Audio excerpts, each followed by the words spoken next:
In this lesson, we want to learn how to create a template for the interactive learning event that we created in a previous lesson. I've shown that interactive learning event that we created here for a Terry stop, but what we now want to do is to create a template from which we could create this interactive learning event and also other interactive learning events using different content. To begin this process, we need to check and make sure we have included on our ribbon those tabs that we need. You will see that I have a home tab here, an insert tab. We're going to need that later, an animation tab that we're going to need, and a view tab that we'll need to get to the slide master. We also need to click the slide master tab and the home master tab when we're customizing the ribbon. They don't show up here, but they will when we go to see the slide master. Okay, having set up our housekeeping and got the tabs that we need, let's go to the View tab. We click on the View tab, we go to Master Views, and we go to the Slide Master. And here we see the Slide Master view. Here is the Slide Master. I've put the thumbnails out here so that we can see what we have. I have already adjusted the master here as we described in an earlier lesson. I've turned it into a blank screen. I've gone to a background and got a gray background and put on it. And I've set the size so that it's a 3:4 size rather than a long size. The next thing I need to do to create a template is to insert a new layout. So I go here to the Insert Layout. I create that, and that creates a new layout.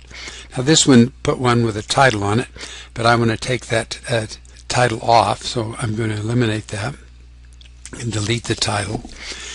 And now what we need to do is to insert on this template those placeholders we need to create our interactive learning event. To insert placeholders, I go here to the master layout. I come down here to insert placeholder, and you will see that we have a list of possible placeholders that we can insert. You'll only see the top part of that list here, but the one we need first is text. So we'll click here, and we're going to insert a text box here. So we're going to insert up here a text box. Now once we insert a text box, PowerPoint thinks we always want to use bullet points, but we don't. So we're going to eliminate all of this. I just select it and delete. I'm going to backspace and delete that bullet item there. And now the next thing I want to do is to go to the Home menu, and I want to select how big I want this. 28 is about right. I do want it black. I think I'm going to want it bold as well.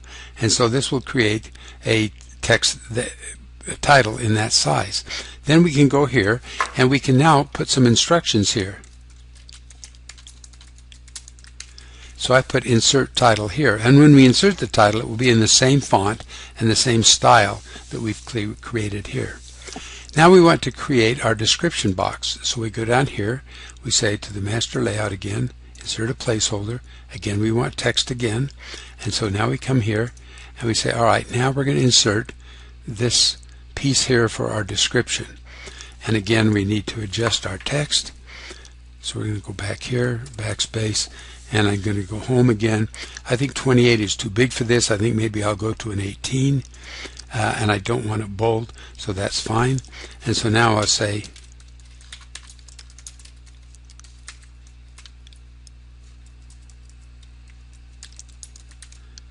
insert the description here. Hopefully you're a better typer than I am. Now the next thing we want to do is to insert some placeholders for pictures. So again, we go to the Slide Master, we go down here, we insert a placeholder, and now you'll see here one called Picture. So we're going to insert one for a picture. So we go here and insert one picture here. And then we have a second picture. Now we can use our copy and paste that we did before by holding the Shift and Control key. I copy that picture and move it over, so now I have a second picture. And it says picture, but I can just say here insert picture. I can do the same thing here. Insert picture. Now I also want to include some feedback boxes, so I go here and I say one more set of placeholders. Again, I want text, so I'm going to come down here and I'm going to insert 2 more text boxes, one here, and again I get all this bullet point stuff that I don't want. Backspace, I'm going to say insert feedback here, and now again I think that may be a little bit large, so I'm going to go here to the home menu and say I want this about an 18 type too, or yeah, 18 sounds good, and black and not bold. Alright, so now there's my feedback, and now I want a second one, so again I'm going to hold the Control and Shift, drag it over here, and create a second feedback box here. Now we need to do one more thing. You cannot use a placeholder as a trigger for animations.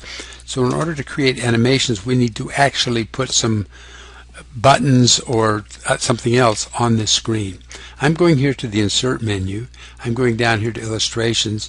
I'm going down here to Shapes, and I'm going to grab this little rounded rectangle here, and I'm just going to create a little rounded rectangle right in here, about like that.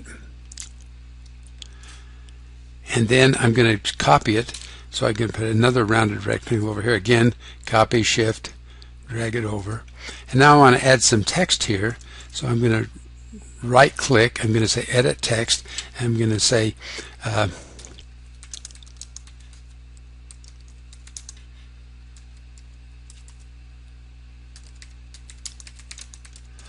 going to say not an example, click for why, and then I'm going to take this same text, I'm just going to copy it here and paste it over here,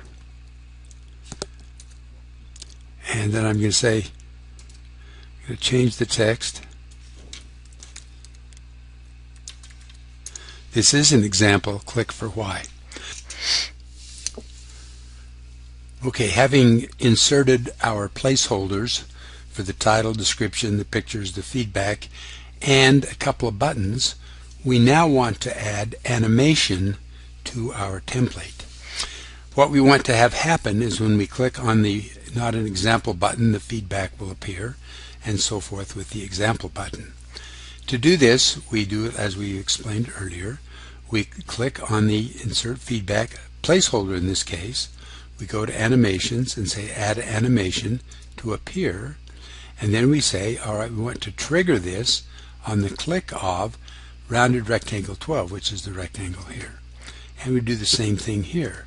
We say, alright, we want animations, we want add animation, we want this to appear, we want this to be triggered on the click of the other rounded rectangle.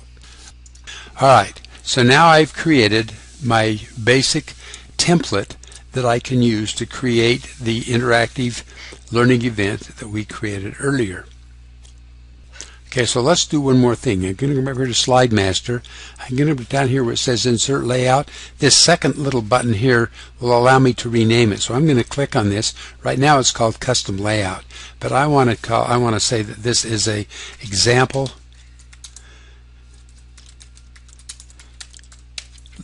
learning event. And of course we can name it anything we want, but that way I will know what it is later.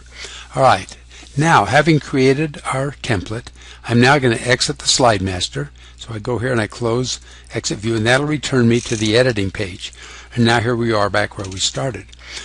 Okay, so now to use our template, when I'm on the edit page here, I go to the Home menu, I come down here to Slides, and I say I want a new slide. And it found my template that I had created and puts it here. If I hadn't found that template, I could go here to the Home menu, I could look down to Slides, I could click on Layout, and different layouts would be shown, and here's my example learning event layout. If I had created multiple layouts, they would all show up here. So I can select it here. In this case it came up automatically, so I'm in good shape. Now that we've created our template, we can use this template to create an actual learning event by putting content into our template. So we can create the same slide that we created in a slide by itself before, now using a template. So we go here as we did before, insert the title, We go here and insert the description. We go here and insert a picture, and here. We go here and insert feedback, and we have created the same slide that we did before in just a minute or two using our template. If we go to the presentation mode now, we can see that it works exactly like it did before. Only this time the animation is controlled by the slide master and its layout, not by the slide itself. Later we will use the same template to create a similar slide using different content.